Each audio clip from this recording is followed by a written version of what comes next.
I would like to thank each of you for joining me today in the series entitled Who the Fuck is Talking?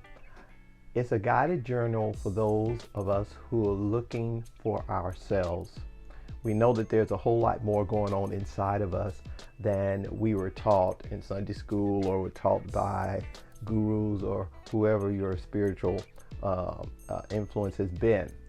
And you're on a journey trying to find out about you, going beyond the surface, going deep into the center. And this guided journal is for those of you who are looking for the witness. Now, you can find this journal at our website. It's freshlivingstreet.com. That's freshlivingstreet.com. And you can go to the media resource page and you will see a PDF with the same name, a guided journal looking for you, the witness. And you can download it, print it up, or put it on one of your devices. And it's a writing journal in a way to kind of help you think about some of the things that will be said. Now, you can find that journal, as I said, at freshlivingstreet.com on the resource media page. Now, also, I would like for you to like or subscribe to our YouTube channel, Fresh Living Street. Now, let's get into it. Now, let's go back to school for a minute. Sigmund Freud, remember him? He's the guy who postulated the theory about the craziness and the wonderfulness of the human mind. He divided them into three separate parts, the same mind, but three separate parts. The first part was called the id, and this describes our primal or animal nature. This is the primitive or instinctive part of our mind that contains sexual and aggressive drives and hidden memories. Stay with me now. Number two was called the superego, and it operates as our moral consciousness. The superego incorporates the values and morals of society, which are learned from our parents and others. You know, church and school, they teach you how they act. The superego is seen as the purveyor of reward or the feeling of pride or satisfaction for something that you do that is good, and punishment or the feeling of shame and guilt depending on which part it acts as your punisher. And then we have the ego. The ego is the representative to the outside world that struggles to maintain balance between the ego and superego. You've seen it, the devil on one side, the angel on the other side. And it works to mediate between the id and the superego, and it operates according to the reality principles, working on the realistic ways of satisfying the demands of our minds. So it kind of works as the one in the mind that's kind of trying to keep this crazy id and the stuck-up superego together. So, and then it presents the image to the world. Well, there's nothing like a little psychobabble to make us feel smarter or to validate us. Now let's break this down. The mind or ego uses a great trick to keep everyone in check, and this is the id and the superego, and to fulfill its duty to keep everybody feeling safe in the mind. The mind or ego uses a vocalizing mechanism. It sounds just like what you refer to as your own personal voice.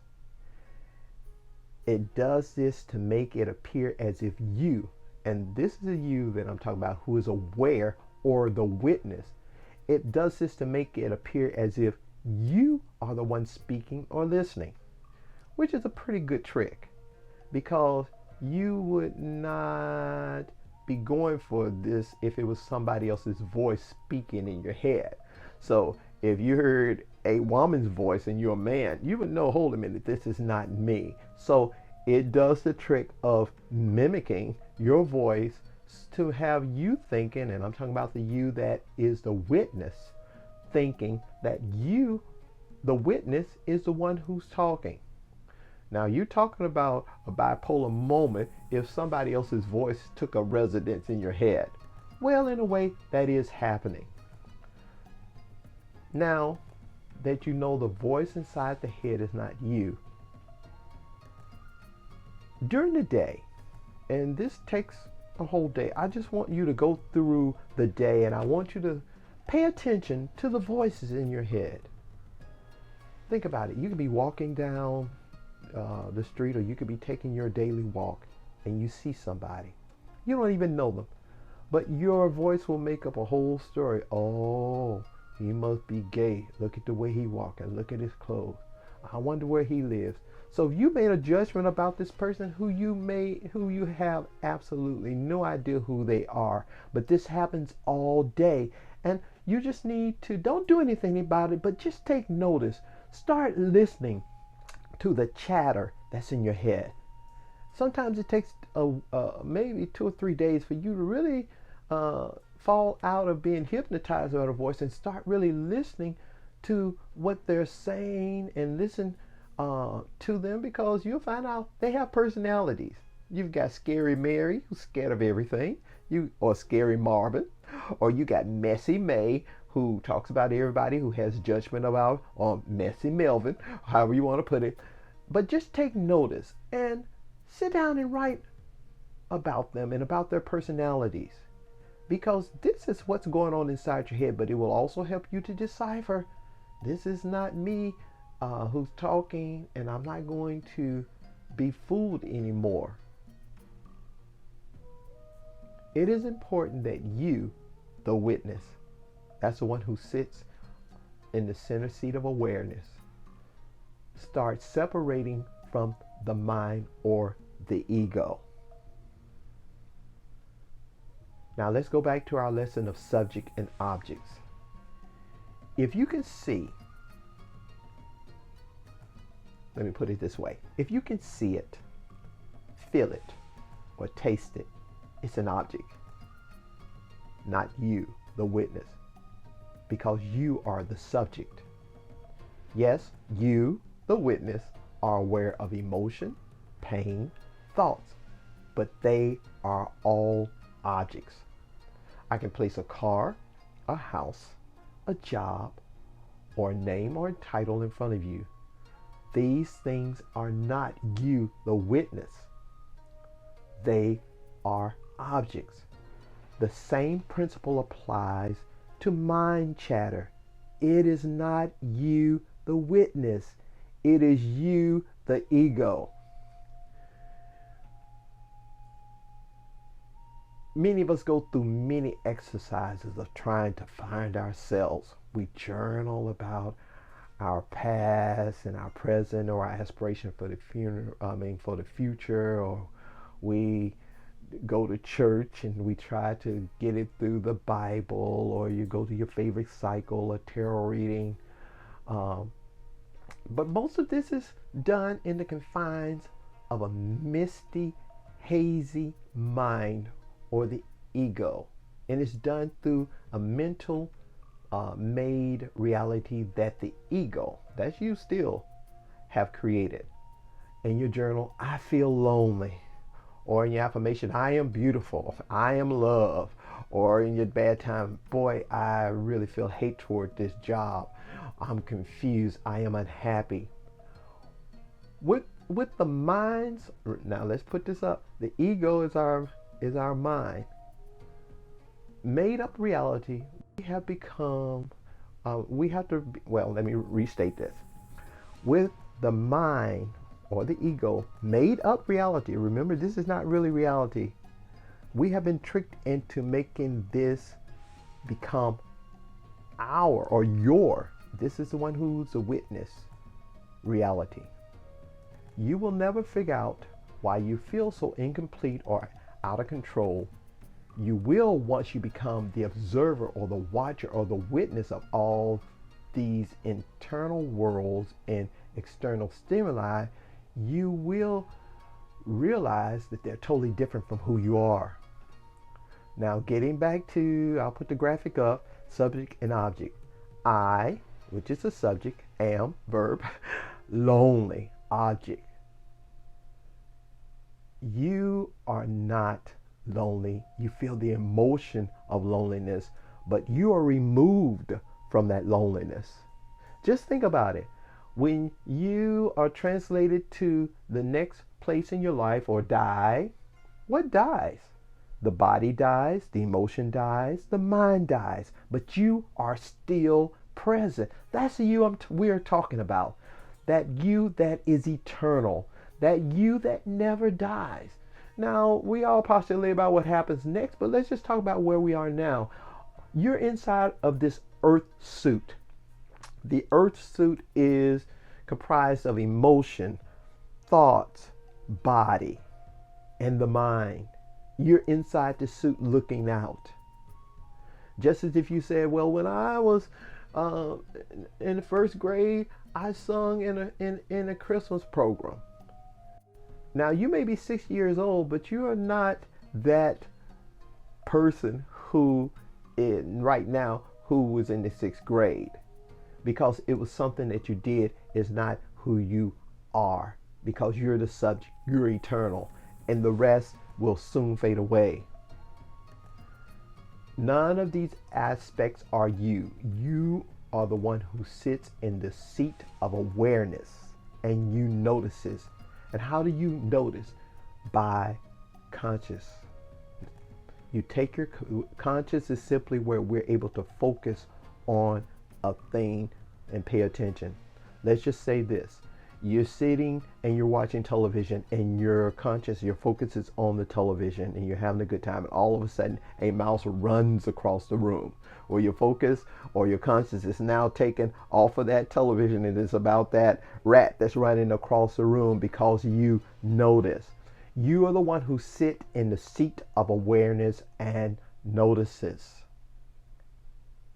Now, there was a play that Shakespeare did back in 1598, and this was Much Ado About Nothing, and we kind of changed it to Much to Do About Nothing. And that's what this mind chatter is. It's incessive, trivial talk. This strategy is used by the mind, which is your ego, to keep you, the witness, in pseudo reality. The mind never stops talking to keep you distracted. Now, we call this in terms gaslighting, because that's what the mind, the ego, is doing to you, the witness. It's gaslighting you. It's just constantly throwing thoughts at you all day to keep you distracted. Think about it. From the time you open your eyes, during your shower, talking to your boss, driving, during lunch with your friends, driving back home, eating dinner, watching your favorite show, getting ready for bed, one thought after another just keeps coming. And don't mention the days when things are hectic. Thousands of thoughts to keep you, the witness, occupied. Remember, the core duty of the mind is to make the mind, that's the ego, feel better or worse about what is going on. About what's going on now, about what has happened in the past, and what might happen in the future. Now, the mind, the ego, cannot tell the witness anything that the witness does not already know, because everything it knows you know. But it can dress up the information in a different emotion to confuse the witness. Now, you're walking down the street and you see an oak tree. Okay. Everybody already knows inside of there it's an oak tree, but that ego, oh, look at the oak tree. Oh, look at the acorns all on the ground. Oh, look how tall it's gotten. Oh, the leaves are so beautiful. Oh, okay. It's all this chatter about something that's already known. But the mind, that's what it does. It embellishes, and it keeps talking and talking and talking to reassure its status. As stated before, you, the one who sits on the seat of awareness, uses consciousness to notice. You are simply energy. Everything, well, simply everything, visible and invisible, in the inside world and the outside world, is energy. Energy is always in motion and must be released. This mind chatter is simply undirected energy that's being unleashed on you, the witness. You don't believe it? Let's have an example. Let's say your son has broken his 10 o'clock curfew in the family car. Now, your mind, your ego told you this was a decent hour for teenagers to be in the house, which was taught to you by your parents as being socially acceptable, and that's your superego. You also know or feel that the later teenagers stay out, the more they will drink or probably have sex. That's your id. Now we're talking about energy buildup. It is now 10:01 p.m. and the energy is beginning to build up. And now it's 10:05. In your mind, you have already punished this kid and placed him on lockdown for the next year. In your ego, that's your mind. We're talking about energy buildup. It's now 10:10, and now you, your ego, are steaming with thoughts of you being a failure as a parent to have reared such a disobedient son. You, the ego, now sees yourself boxing his ears when he walks in the door. It is now 10:12, and you, your ego, are now talking to you out loud, and you're talking out loud verbally, and you're pacing the floor because you're so angry with this kid. When you, the witness, are not sitting in the seat of awareness, you, the witness, have the privilege of taking this kind of ride many times a day. I'll say this again. When you step out of your place as the witness in the seat of awareness, where you're just watching this go on, you will have the privileges of going with your mind on these horrific rides many times a day.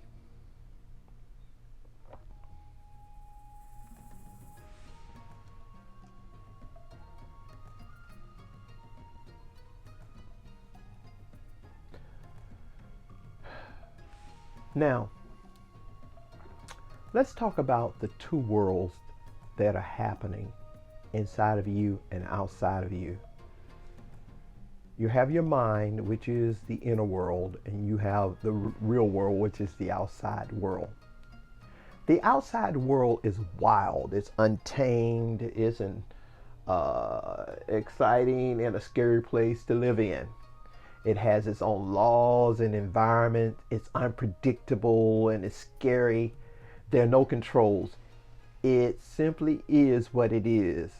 The natural world is ruled by weather, which has earthquakes, famines, and a whole endless list of natural phenomena, hurricanes, storms. The world is filled with people, which can at times be unstable. Wars, then you have peace, then you have political unrest, and then you have revolutions to reinstate civil politics. You have people doing great acts of kindness, and then you have criminals, and you have all of these different events happening in the world. Now, the world created, or the inner world created by the mind, the ego, is created simply by thought. Nothing else, just thought. The inner world is an alternative environment that is used by your mind, the ego, to control. It's used to keep the id and super ego in balance. It hates the outside world because it cannot control it. Remember, the mind was given a job by you, the witness, when you, the witness, was developing mentally and emotionally and physically as a child through the experiences that you had. My mind thinks of this example. When let's just say you were a baby and you're a toddler, 4 or 5 years old, and you're exploring the world, or you're exploring your world, and your father has his prized guitar, and because he got in a hurry the night before, he normally puts it up where you can't reach it, but this time he left it out on the couch. And you, as a brand new person to the world, you go and you see it. All you see it as is something to play with, something to explore. Well, Dad, in the meantime, is having a hard time at work and it's a rotten day. Well, eventually, by the time you sight the guitar, he's coming in the door and you're playing with it. And he sees you with his priceless, his favorite, his thing. And he grabs it and he pushes you back and says, "Don't you ever touch my guitar again." And then he whacks you. Well, you who are used to having this guy love you and play with you and make you feel safe now feel that you're in danger, and you really feel that he will kill you. And your mind processes it. Your ego processes it. Oh, well, we can't have this happen again. How do we feel? How do we get ourselves to feel back safe again? Remember, you, as you were young, the witness, and you were in a developing mentally and emotionally and physically as a child, you understood it as a child. And it became its job. And its job was to protect you, the witness, to protect the physical body, to protect the emotions from the outside world. And the outside world was anybody who was not on the inside. Now, the mind uses mental manipulation to buffer or control the outside reality before it comes into your internal world. The outside reality must align with the mind or the ego's value system or historical experiences. Before it can be integrated, it must be examined by the eyes or whatever sense is needed. Your mind, the ego, must label it by using it or speaking it with the mimic voice. Oh, this is nice. Oh, I like this. Your mind, the ego, must judge it as worthy to be integrated into the mind's environment. Now, your mind or your ego is doing some major crap with the real reality. You, the one who is sitting in the center on the seat of awareness, using consciousness to take notice, are experiencing the mind's mental model of reality, but it's not reality itself. Now, this may have gotten a little deep. Let me just re-clarify it or restate it again so it can really kind of meld into where you are.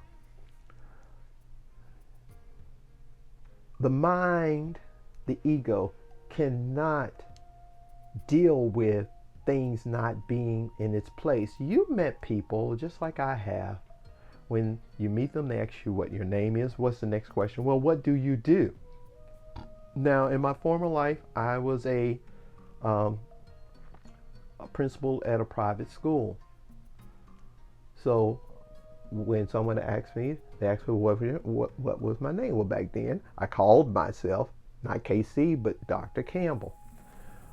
Well, people have boxes and they have different places that they put people. Now, if they meet you and you say that you are a lawyer, you're a doctor, you're a professor, they put you in this box. Oh, he's smart and he makes probably good money, and they put you in this box. If you say you're a garbage man, they put you in this box. This is the same thing on a bigger scale that the mind, ego, does to protect you, the witness. When it meets people, it judges them. That's when it asks all these questions. What do you do? Where do you come from? Where do you live? Blah, blah, blah. So it can take this information to see if this will be a person who will be included into your life or not included. If the mind sits there and says, I met her kind of before, I don't want to be dealing with her. Now, you don't even know the woman, but your mind has experiences with different type of person, and this person looks like that, and it don't want to have anything to do with them. So it's just knocked out of existence, or it's knocked out of the category where it will not be integrated into your life. Well, this system of values, historical experiences, is a reality that's set up inside of your mind, your ego, and it's keeping you, the witness, from really having real life experiences. But it's doing all this in order to have control and to do what it thinks it is in itself, saying, well, I'm just keeping you safe. So this is a reality that your mind has a mental model of reality, but it's not the real reality. And we've met people like that, and you listen to them talking, they be saying stuff, and you're going, oh my God, where the world, they ain't created their own reality. They can't even see what's really real. Now, let me give you an example of how the mind works. You're going outside to the mailbox that's on the street. Now, in a glance, you see the whole outside of nature. You see everything in a glance. But for your mind or your ego, it's too much to let in for you, the witness, to just relax and enjoy it. So the mind, the ego, focuses on certain object. You, the ego, looks at the tree. It says, we need rain. The leaves are withering. Then you, the ego, looks at the driveway and say to you, the ego, I need to sweep these dead leaves off of this driveway. This is a nice neighborhood, and we can't just have leaves laying around everywhere and it'll look better. You, the ego, sees a bird.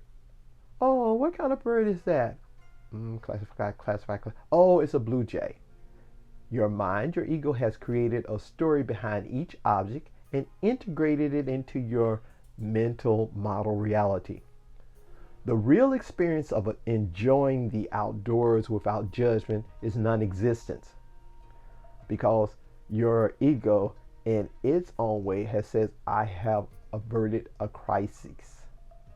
The mind, and we're talking about the ego, is a control freak, and it's freaking on you, the witness. As a matter of fact, it's gaslighting you. Now, the whole crux behind our mind is to simply be in control. Think about it. Make a list of the things you think that you control. On one side, you have things I control. On the other side, write things that you cannot control. And just see what the list look like. Now, for those of us who've done the exercise, you kind of realize that if you have a whole list of things you think you control, I control my life, I control where I'm going, you're lying. You have no control. These are things that your mind, who, as I told you, the ego, at sometimes, who can lie and make you live in a lie. We can't even control our next breath. As my mother used to tell me, she says, baby, you don't know who will be making your bed tonight. There are a lot of people who have awakened this morning and they're sitting in the hospital, massive heart attack, tubes coming everywhere. You have no control. And this is the part that the mind is afraid of, not having control. And so it locks you in where you are surrounded maybe by stuff, but you're not happy. Because the mind, the ego, really cannot deal without being in control. But the truth of the matter is, you control nothing. And it is safe to say that for most of us who are learning, the truth that we don't control anything is scary. But we're trying to get everyone to the place, for those of us who want to wake up to this truth that we don't control anything, it is a pathway to freedom. And it's a freedom you've been looking for. So I want to thank you again for this segment of Who the Fuck is Talking. I'm hoping that this has helped you in realizing some of the things that are going on in your mind, to help you get to that place of peace and quiet where you can sit down and be quiet. And it will be real peace, because you will realize that you are your soul. You're the one who sits in the center. You're the one who is aware. You're the one who's witnessing. You're just watching your mind, your id, your superego, the world, and you realize that these are separated from you. You're just watching. And when you know who you are, you are not affected by things, because you know who you are. And as I said, you're eternal. You are the one who sits on the seat of consciousness, and you're aware, and you're simply taking notice, because you realize that you can't control the world. You can't control what goes on around you. You can only control the one who sits on the seat. Remember, we're here to learn and to understand. I hope this resonated with some of you. And join me for our next series about your journey to you. And remember to subscribe or like this YouTube. Be well.